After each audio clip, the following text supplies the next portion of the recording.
I am thrilled to welcome Matsutomo-san. He's a bit of a rock star recently. He published this book, about New Chinese Immigrant. Of Chinese immigrant. When did it come out? This past January. Just in January. Yeah. It's already sold more than 20,000. And, he is, now a man in demand at NHK and all sorts of media outlets. In fact, we did a thing together at a news thing called Pivot. And, the topic is about the new wave of Chinese immigrants into Japan and how they are reshaping Japan. So without further ado, Matsutomo-san. So good morning, everyone, and thank you for your kind introduction. I'm Takehiro, and I'm a journalist focusing on China and the rest of Asia. When I started writing my book back in December 2023, nobody was really paying attention to this topic, new wave of Chinese immigrants. But I was thinking, this very topic deserves nationwide discussions. And finally, this magazine just came out yesterday. So the cover story is new wave of new Chinese immigrants, and Lun Li, same as the title of my book. So, as you may know, starting earlier this year, I think this topic became really almost a political talking point. And nowadays, there are a lot of reports almost every day. There are many sensational ones too. And yeah, politicians started to discuss and address this issue. Before going further, let's do a reality check. So the number of Chinese people living in Japan is projected to hit 1 million in 2026. The new Chinese immigrants I'm going to focus on today are represented in the top right corner of the chart. It doesn't seem to be big in numbers, but it's now a bit less than maybe 100,000 people. But the impact they are bringing is really beyond mere numbers. And what is Lun? So the title of my book is Lun Li. So Lun in Chinese originally meant moisture or prosper. But following the Shanghai lockdown in 2022, this became a big buzzword in China to refer to escape emigration or simply to have a better life abroad. So Lun, I would say it's a global phenomenon. So some of them moved to countries like Thailand, Singapore, Canada, but maybe not the US anymore for the obvious reason. And then, so what is Li of my book, Lun Li? So Li, of course, means Ruben, so it's Japan.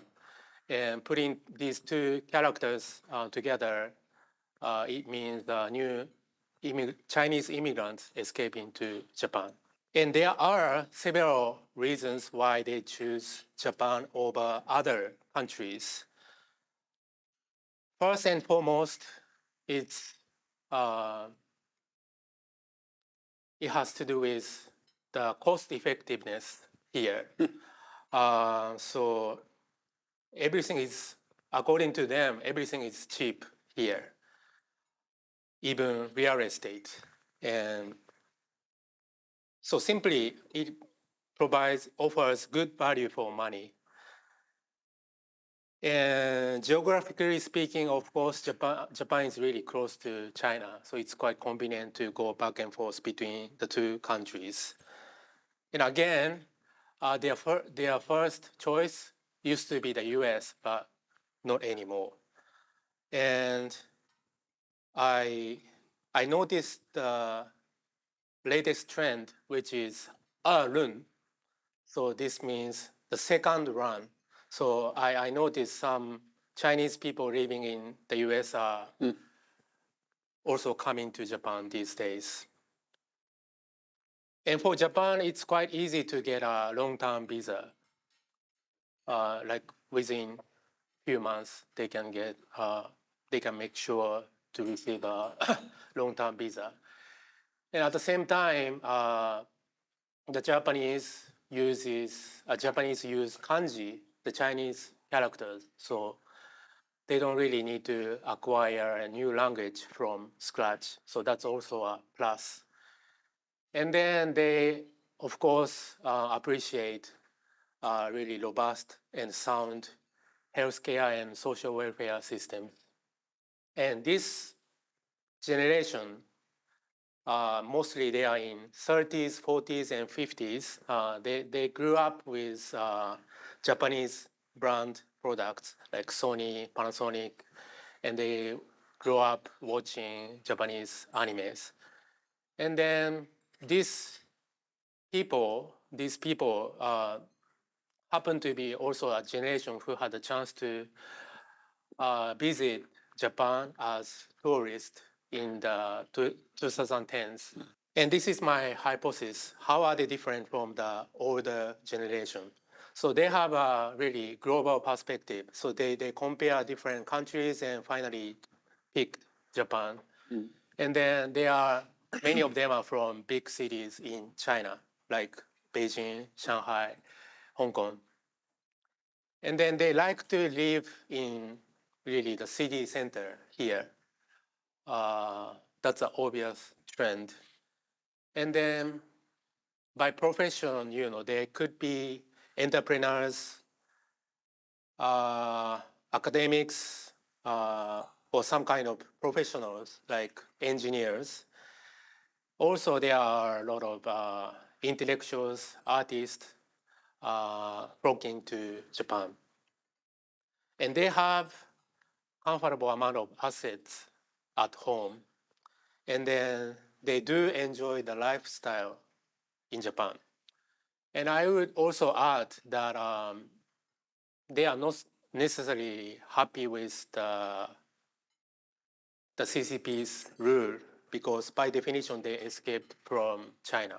And two visa categories stand out. One is highly skilled professional, and then another one is business manager visa.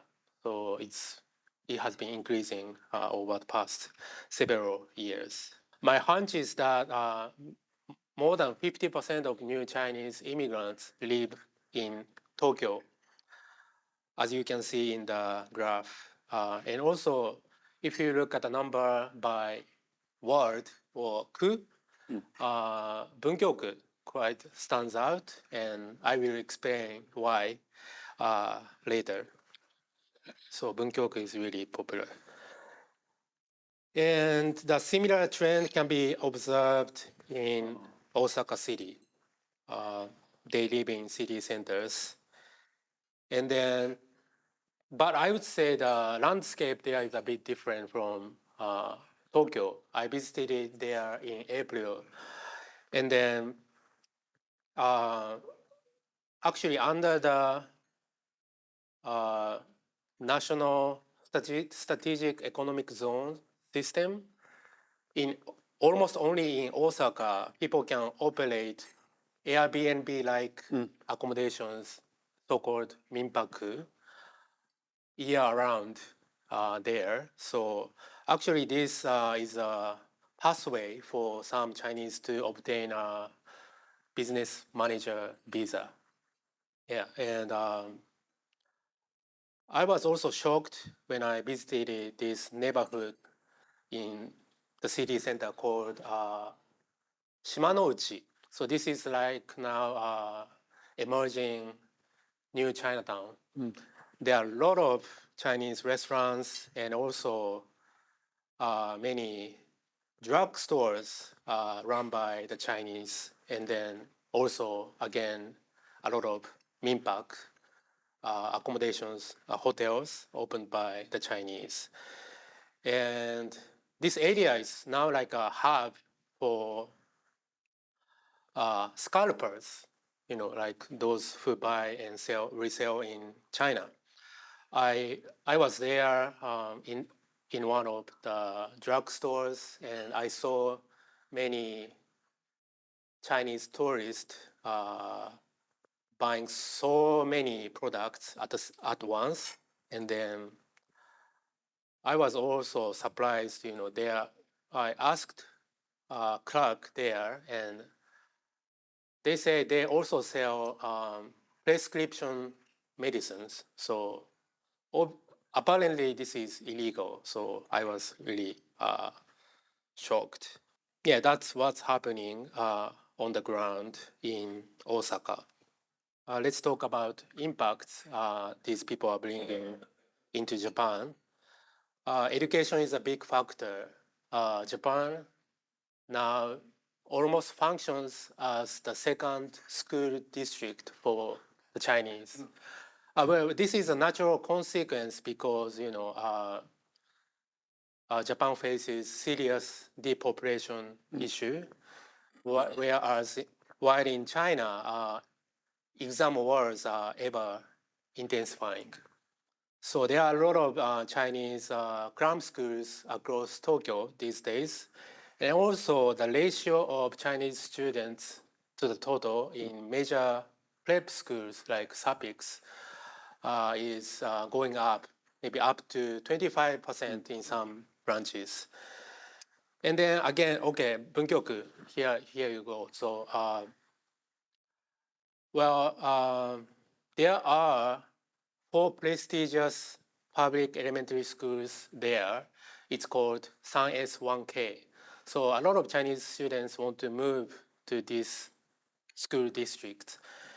And recently I met this Chinese woman, Chinese mother, who moved to Bunkyoku, one of these school districts. She moved here last May.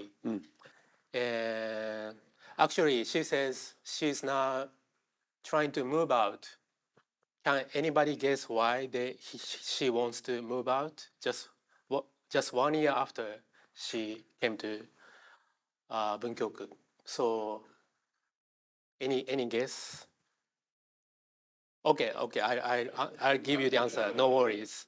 So she says there are now too many Chinese students. So yeah, that's the reality. So her original expectation was that to let her kids to pick up Japanese language quickly, but on the contrary, her kids started to speak Chinese in the school, with newly transferred students from China. So she also noted that when she moved into this apartment in Bunkyoku last May, so this apartment consists of 45 units. And back then, there were only 3 Chinese families. And guess how many now? It's 11.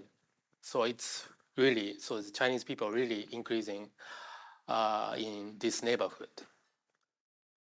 And apart from this, as maybe now international schools in Tokyo are crowded with Chinese students. There's a joke nowadays, if you open one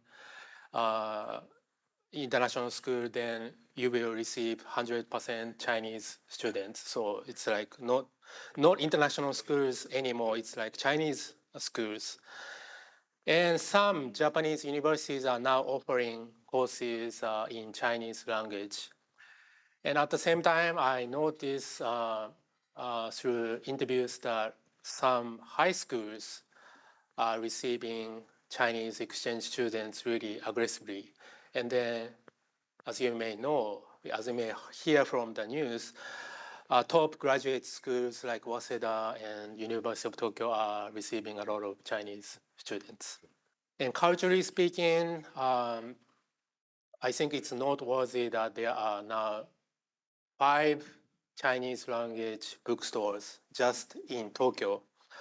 So I would say this really proves that how concentrated the Chinese intellectual community has become in just over the past few years. So no other global city has so many Chinese language bookstores, and they do host events regularly.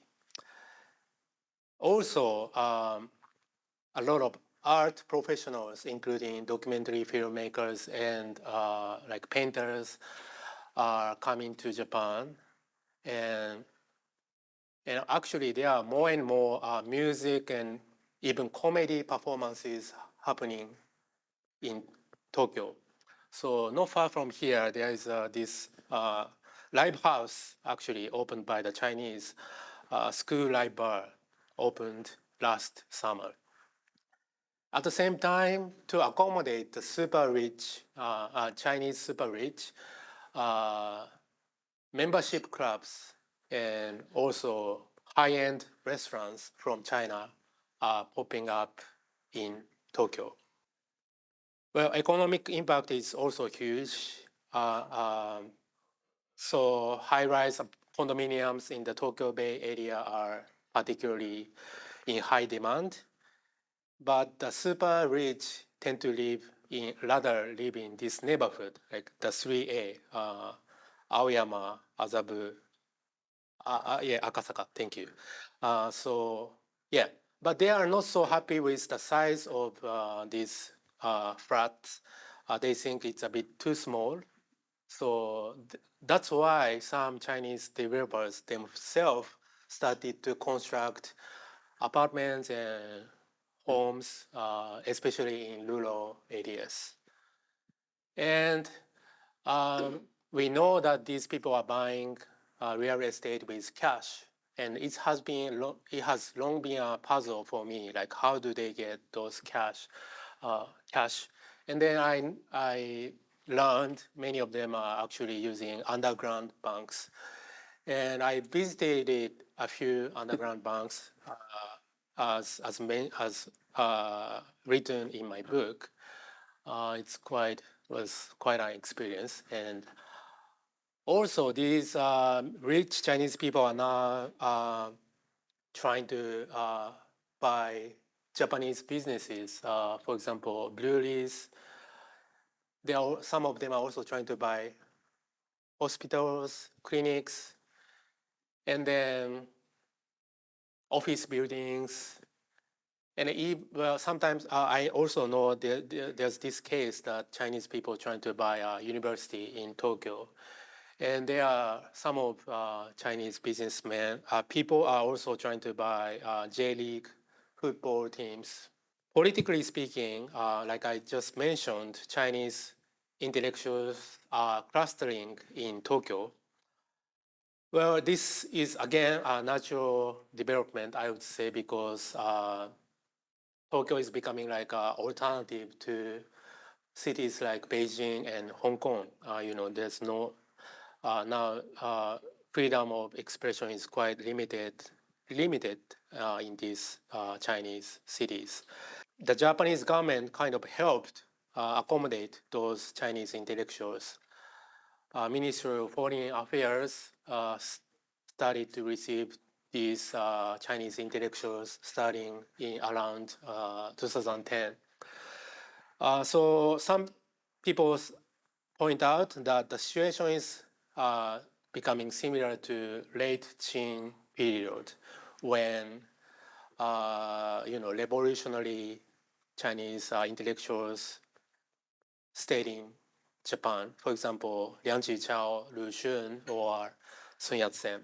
Well, I would say if the rich and intellectuals started to work together, I think there is a potential for them to become a political force.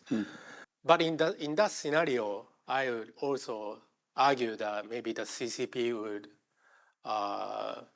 try to crack down on those groups and maybe intervene in this situation more seriously.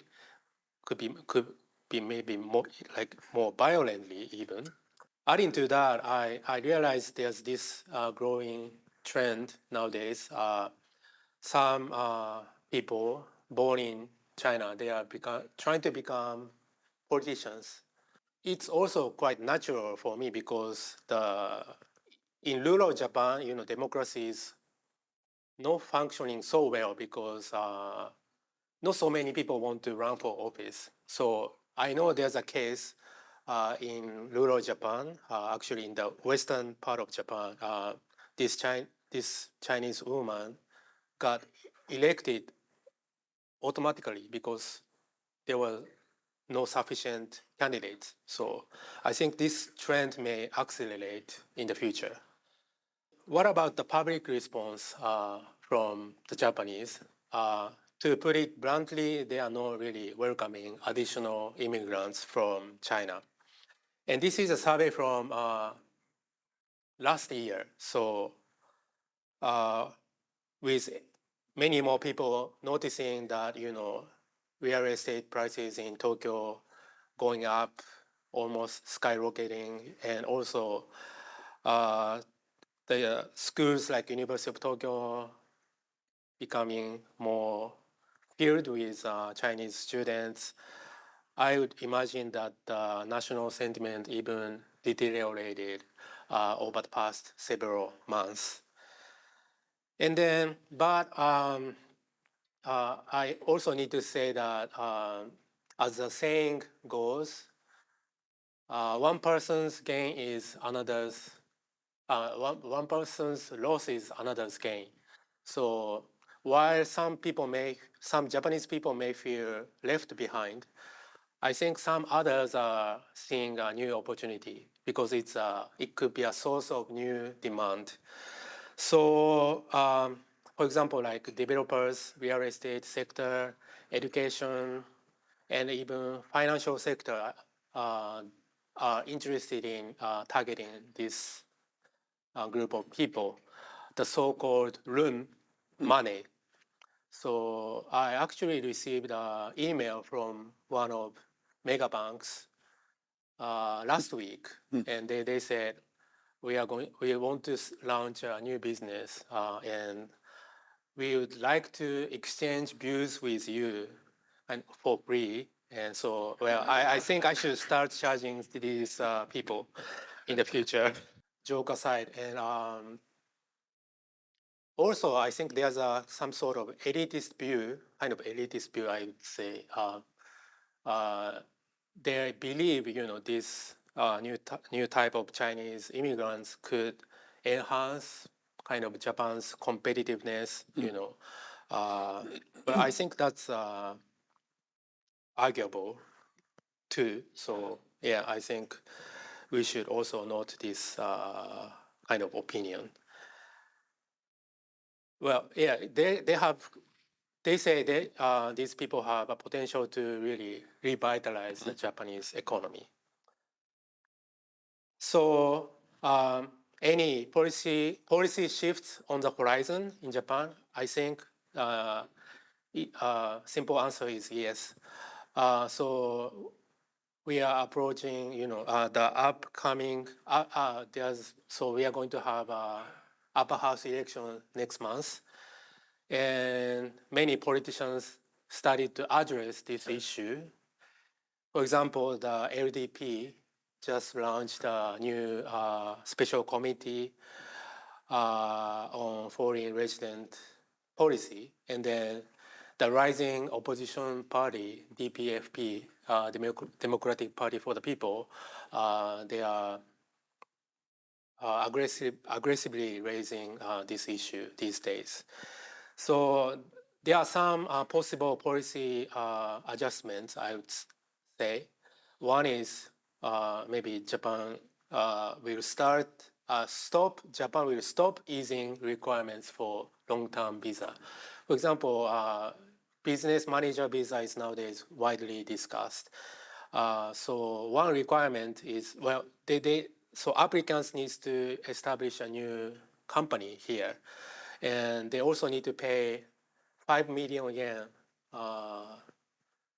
But the Chinese people call it entrance fee to come to Japan, and many people think it's really the bar is too low. So yeah, that's one thing, and then people also started to discuss whether or not Japan should restrict the sale of land and apartment units to foreigners. Well, we can discuss later about this debate. Yeah, so that's it. And to summarize my brief presentation, there's a new wave of Chinese immigrants into Japan, and they have distinct characteristics. And faced with worsening conditions in China, I would say that these individuals are trying to secure their assets here and trying to get access to better educational opportunities, and they also enjoy the freedom of expression, speech. And they like to live in city centers, Tokyo. Again, the impact these people bringing in is quite huge, beyond maybe your imagination, wildest imagination. And then the Japanese public reacts quite negatively these days, and I also believe maybe policy adjustments are imminent in the near to medium term. Yeah, thank you for your attention. Masutomo-san, thank you. Now, before we go into the various issues on the policy side, tell us a little bit about yourself, because he's actually a very, very interesting character. He speaks 4 languages. When he moved back to Tokyo in 2016, he insisted on finding an apartment, not in Bunkyoku. He insisted on finding an apartment close to the Diet Library because that's where he spends all his time. So, tell us a little bit about, your own sort of experience, your own genesis. I think you're from Fukuoka originally, but tell us a little bit about yourself. Yeah, thank you so much for your question. Well, I grew up in rural areas in Fukuoka, and I had a chance to study in UC San Diego later in my life. I pursued my master's degree there, and after graduation, I moved to Beijing directly to work in one of pretty well-known economic, financial media outlets. And you were writing in Chinese? Right, so in Chinese. And then in 2014, I started to work in Singapore as a research associate at the National University of Singapore. And then as Jesper-san introduced, I moved back to Tokyo. So I spent about 10 years overseas, yeah. And then during the pandemic, I started to study Bahasa Indonesia. So yeah, I also write in Bahasa Indonesia. Yeah. I mean, it's interesting, right? I mean, this influx into people. I mean, it's over the last 18 months, every day the Japanese population declines by 2,200 people. But every day over the last 18 months, 1,200 non-Japanese receive a work visa here in Japan. There's clearly, a big change. It's an immigration superpower, and about 1/3 of the people coming in, right, are Chinese. So huge influx. It's cheap. Public services are superb. And you also do have intellectual freedom to discuss. Now, one of the slides that you had, you also said sort of secret police there, but you skipped over that. So tell us a little bit about this, because obviously, this is noticeable. This has an impact on Japan society, but it also has an impact on China. Are they really monitoring everything that they do? Yeah, I believe they are monitoring those kind of activities quite seriously these days. But I would also say that they're just, at this stage, I think they're just monitoring those activities, not making any, violence to those Chinese communities. But I think we need to pay attention to this specific case. I just met him actually a few weeks ago. There's this cartoonist called La Zhao, Red Pepper. He for some time he lived in, until some time ago he had lived in Tokyo. And then, well, there's a report by Australian media, ABC, that he was almost abducted by the Chinese spy when he was here. So anything can happen, if there are prominent intellectuals or dissidents here. So, and I think it's really a serious case. And there are some others, minor cases like this in Japan. And I think Japanese government really also need to address this issue maybe more upfront, So sometimes they are kind of hesitant to make any announcement or protest, against the Chinese government. So So in the future, maybe they will strengthen the capacity here. Right. That's my point. Yeah. I mean, it's very interesting that, sort of relative to the wave of influx that has happened, particularly over the last 4 or 5 years, right, that at least on the surface, the sort of reporting on crime or the pickup in criminal activity, sort of seems to, has it been suppressed by the Japanese media or is it really not happening? You mean by the Chinese people? Yeah. Well, I noticed they like to report on those cases. On the contrary, I think there are a lot of sensational reports. This Chinese driver hit, like pedestrians and so on. So yeah. Yeah. It was interesting. One of the slides, when you contrasted the previous wave of immigration to the current wave of immigration, you said the previous wave was interested in learning Japanese, and the current wave is not interested. Why is that? So good point.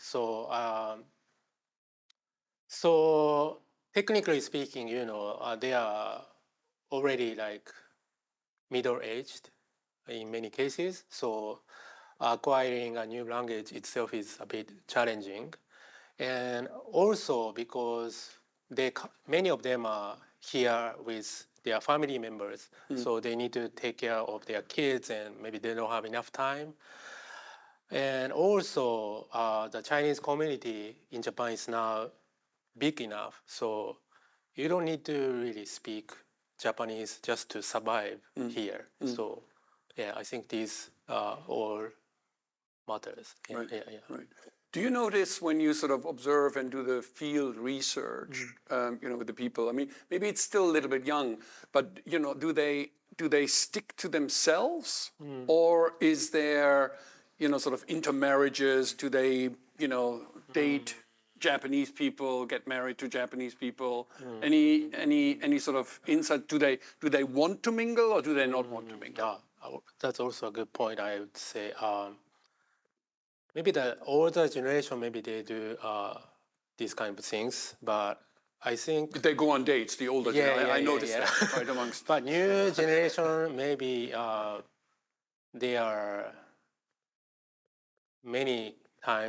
oftentimes they are in their own bubbles.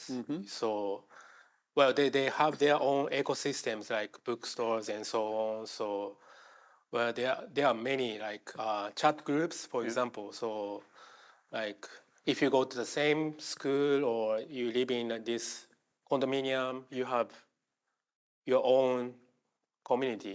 Like everything is done in Chinese. So, yeah, so these people don't really mingle well with the Japanese community, and I think that's maybe a bit of concern for some locals. It was very interesting to that point. We had at the I House last week, Angela Merkel was here promoting her book, which has been translated into Japanese. And one of the questions from the audience was, well, German immigration policy, it seemed great. Now it's turned into a bit of a problem, right? And what do you have to say to this? And she said that maybe the biggest problem is that, the generational change and integration is the bigger problem. The first generation of, in the case of Germany, Turkish workers, integrated very well, and got the skills. But then their sons and daughters, right, when it comes to marrying, right, they predominantly go back to Turkey and marry somebody there. And then come back, that middle-aged person that they married comes back to Germany, has no German language skills, has no, history of growing up in society. So it was quite interesting that the first generation of immigrants was actually not the problem, well integrated, but the second generation, because of lack of intermarriage, effectively, right, not very, very well integrated. And, so she was sort of lamenting that fact there, right? Do you think, like, if you now, by the way, when a Japanese bank invites you to tell them something, you don't just accept G. You ask for at least 500,000 yen. I mean, this is an absolute minimum. Now when the Japanese prime minister, or when that LDP league, right, calls you in, right? What advice do you give them? I mean, you lay out all the facts, but like in terms of sort of a forward-looking, constructive policy advice, right? What are the 2 or 3 things that you personally, from your research, from your interaction, what are the 2 or 3 policy measures that you personally would advise for the Japanese government to adopt? Yeah, so first one, maybe it's a bit abstract, but they really need to do a lot of reality checks. So I wrote this book, and people studied to a little bit understand what's going on, but maybe this is not sufficient, and I couldn't find enough data. For example, like how many for example, apartment units in Tokyo are now owned by foreigners, Chinese people. So, well, they just started a few weeks ago. So the Ministry of Land and Transport, Tourism, they just started, but that's really important. And before knowing what's going on the ground, I think you cannot really make a good policy adjustment. So yeah, that's first thing. And then secondly, I think the government needs to reflect on the ongoing visa policies, if it's really appropriate or not. Like many Western countries, once loosened the visa policy for like investors and so on, but eventually they started to narrow down. I mean, tighten the requirements. But Japan has always been relaxing visa policies, and I think now it's a good timing to really reassess if these requirements are appropriate or not. And thirdly, maybe it's really important to teach them Japanese language because there are nowadays there are a lot of reports about troubles between these new Chinese immigrants and the local community.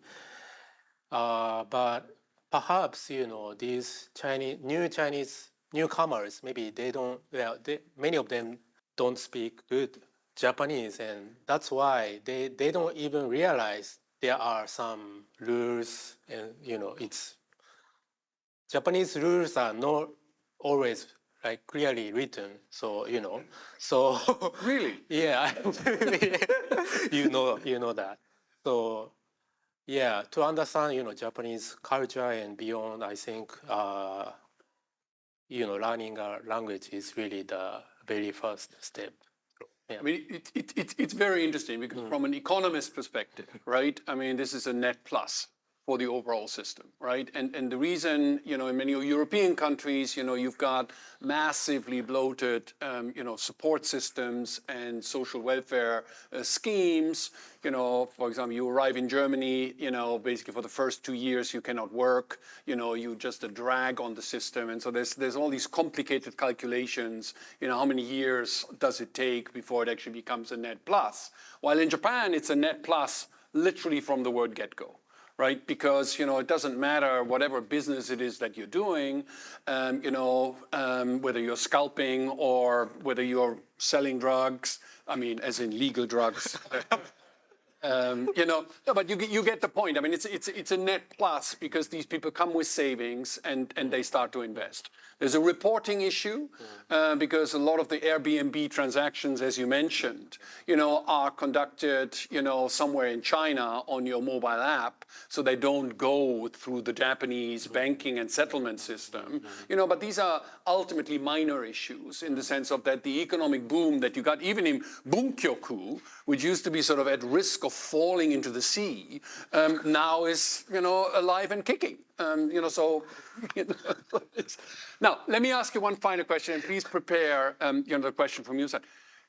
From the political side, right? Yeah. I mean, in your personal opinion, do you think that this is going to become a big issue at the national level?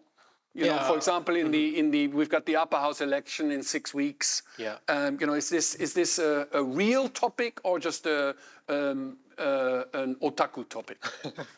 As far as I know, I think this topic is really growing in the Diet. So, well, it's not really widely reported, maybe just by Sankei Shimbun, but opposition parties are really questioning, asking really tough questions to the government, and there are a lot of complaints. For example, whether or not these foreigners free riding on healthcare system here, or if the government is really oversighting the business activities by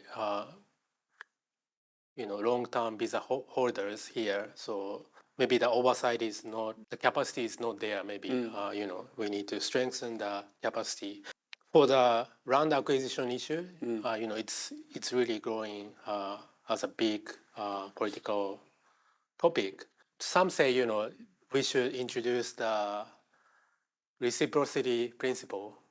For example, Japanese people are not allowed to buy land in China, but Chinese people are apparently buying a lot of properties here, land here. So, and a lot of especially young Japanese people, cannot really afford to buy apartment in Tokyo. So they acutely feel this is a real this is really real issue. And then going forward, I think in the Diet, I would say there are 3 groups. One, the ruling LDP. I think their stance is a bit like moderate to a bit conservative on this issue. And then we have two kind of oppositions. One is a bit conservative, like the rising opposition DPFP, and maybe Ishin, like Japan Innovation Party. And then at the other end of this, we have left-wing oppositions. They are quite tolerant, or I don't know how to explain. They don't raise, Soft. so soft on this issue. So there are these three, I think, groups of political parties.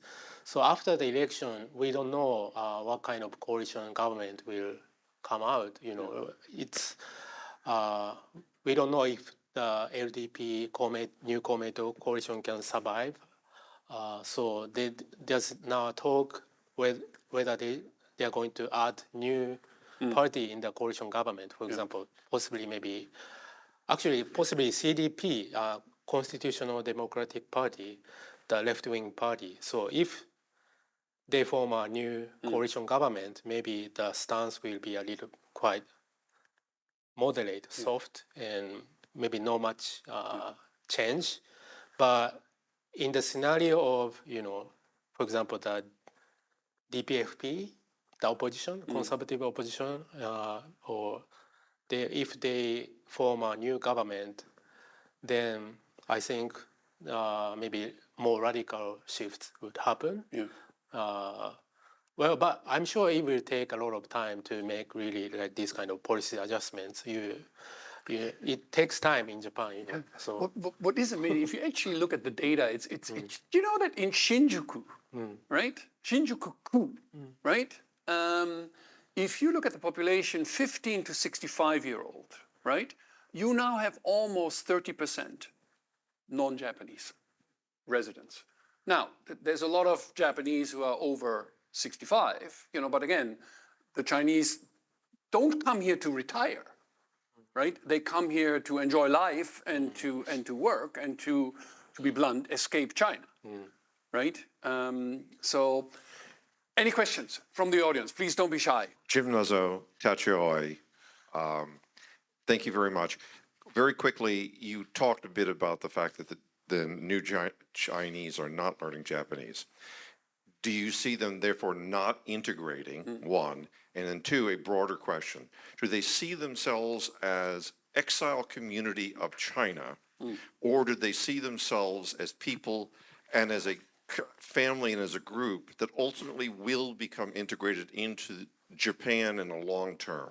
So you are asking whether I think these newcomers are integrating into the Japanese society, and I think it has a lot to do with what happens to the second generation. So I noticed that those newcomers often send their kids to they have basically two choices. One is international schools, and the other one is maybe private middle and high schools. I think the second generation, going to one of international schools, maybe they don't really assimilate it into Japan because they are likely to go abroad when they enter college. So in a sense, it could be a concern a little bit because they are not really integrating into the Japanese society and quite separate. And then for the group of people who send their kids to maybe private schools, then I think it's a different story. I think they have to mingle with the other Japanese students, and then I think they have more likelihood to get integrated into the Japanese society. So yeah, that's my simple answer. Well, thank you very much for a very informative talk. Since I live in Washington, D.C., I wasn't too aware of these issues, but last week, NHK, Close Up Gendai, had a program which really alerted me to the issue. But Question is, I assume you're talking mainly about Chinese from the mainland, but obviously in Japan, there's also communities from Taiwan and also from Hong Kong. Is there much conflict or differences among the Chinese community in Japan? And the second part of that question is, I've heard that some of the Chinese, especially from the mainland, are increasingly vocal and critical about the Communist Party, and that some Japanese, like Mr. Tarumi, who used to be ambassador to China, are working with some of these people. But do you see this as a growing dissident organization developing in Japan against the Communist Party of China?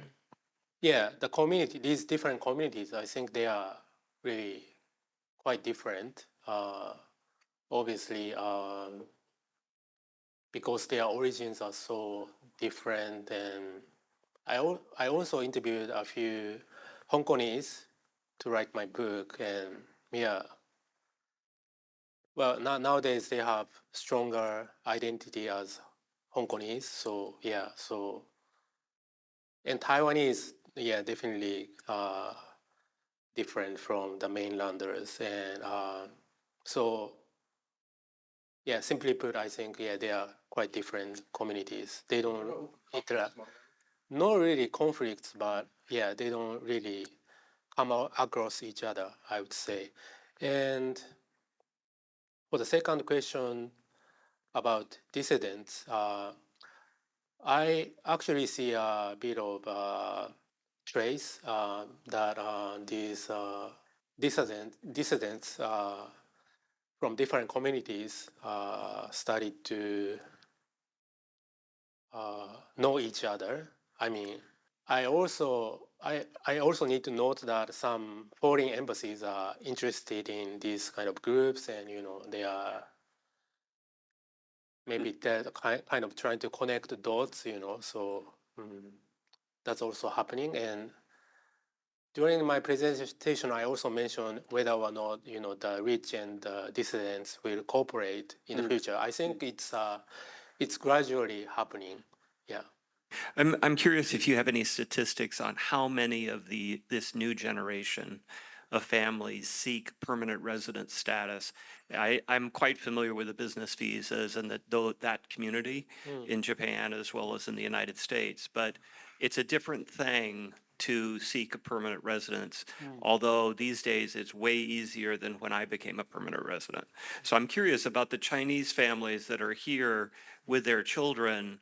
Are they seeking permanent resident status? Because that means that their children are likely to be part of the Japanese community and the community in Japan in the future. Regarding whether or not these people are trying to get permanent residence, maybe I haven't done enough interviews, but from the pool of Chinese people I interviewed, I would say that many of these people are trying to live in Japan for a long time.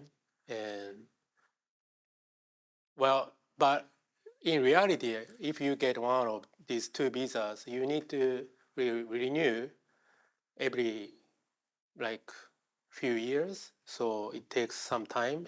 But I think I remember somebody told me those who came to Japan after the pandemic, they already started to apply for permanent residency. So this already started to happen, I think. Yeah. I think empirically, right? Because the wave started 5 years ago. You need 3 years, to be eligible to apply. So I think, the data is going to start to unfold. Thank you very much. I enjoyed your book, by the way, so thanks a lot. And also thanks for sharing the story about, foreigners living in a bubble in Tokyo, sending their kids to international schools. Somehow it sounds familiar, I guess. My question is, it's related to Chris' comment, actually. So the integration, actually, I slightly disagree with Angela's assessment, actually. When we look at Japan, and actually the people who don't speak Japanese are usually either at the bottom of the pyramid, because they usually come here for a few years and then go back, just, on training visa, or people at the top, basically. So basically they don't need to speak Japanese, actually. And the people in the middle of the pyramid actually have to speak Japanese if they want to be integrated. But anyway, that's My question was actually related to Chris. The laws on naturalization in Japan are relatively, I wouldn't say soft, but they're not as stringent as people would think, actually. If you live a certain number of years in Japan, you can actually become a Japanese. Not only a PR, but actually a Japanese as well.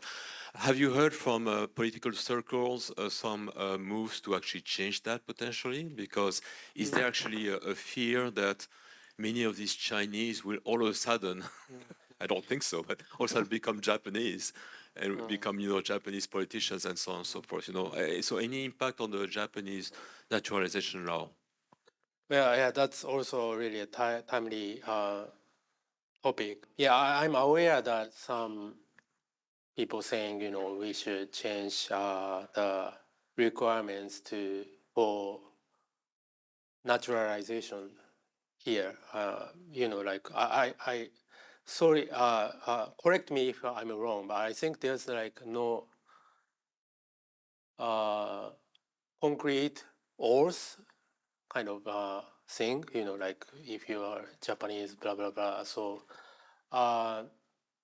it's also related. I would also like to add, if you want to run for office, you need to be naturalized first. So I think it's legitimate question. So some Chinese, some people from China, they are already naturalized and becoming politicians. And now I understand, there could be some. It's hard to tell who's like what's behind. To be honest, you don't know who's behind these Chinese people. So it's I know conservative really people are concerned about this new trend. Many Chinese people trying to become politicians. So, but I don't think there's like real move in the diet. We should change the process. Yeah, I'm not aware. Yeah, any concrete moves. Maybe that should be based on reciprocity as well, that you can become a politician in China. Thank you very much for your very interesting talk. While discussing the topic with some researchers in Singapore recently, one specifically told me that we should not consider that all the new immigrants are anti-government in China.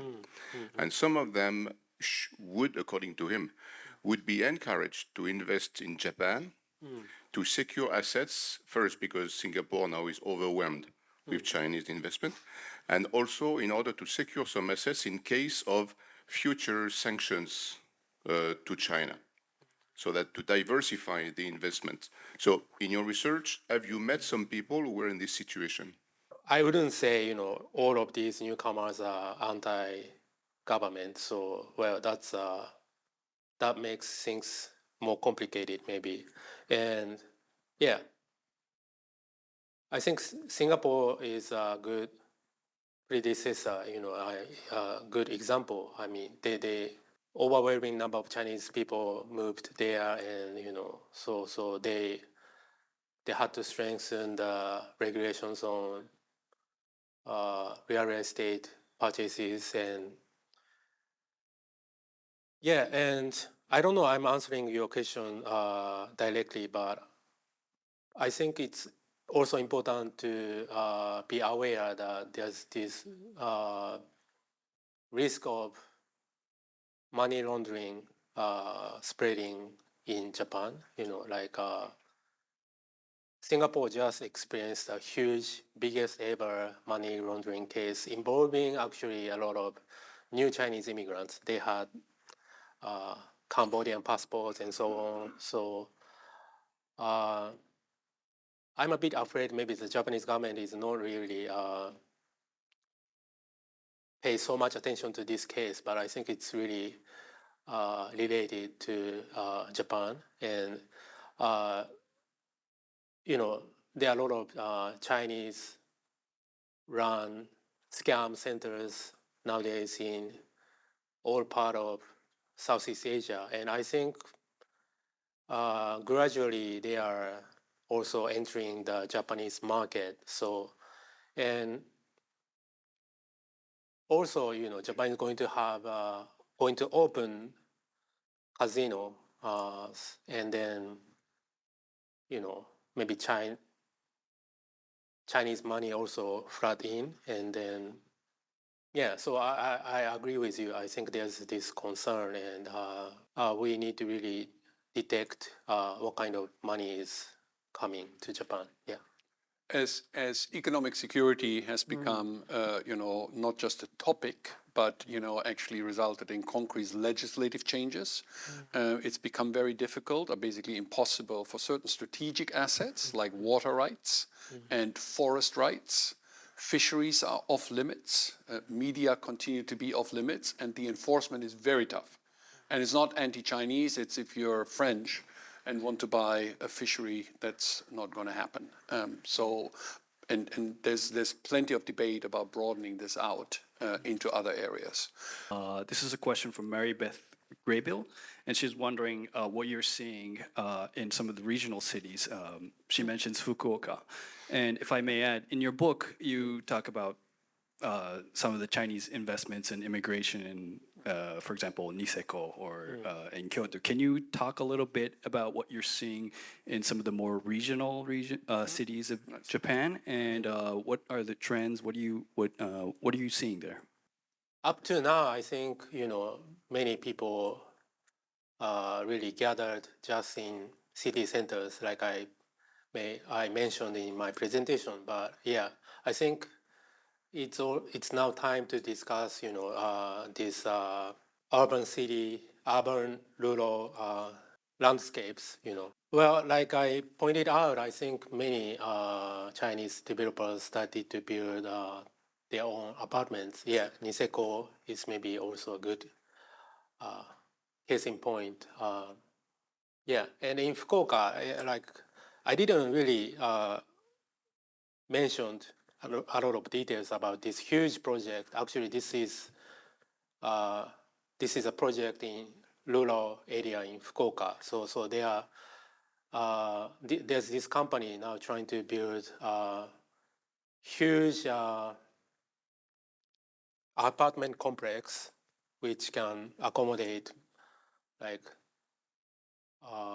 tens of thousands people. So I know the local community there is a bit anxious because this is really, really rural area. You see a lot of paddy fields around, and many locals never even met foreigners. So if these Chinese buyers suddenly come to this town, I cannot even imagine what could happen.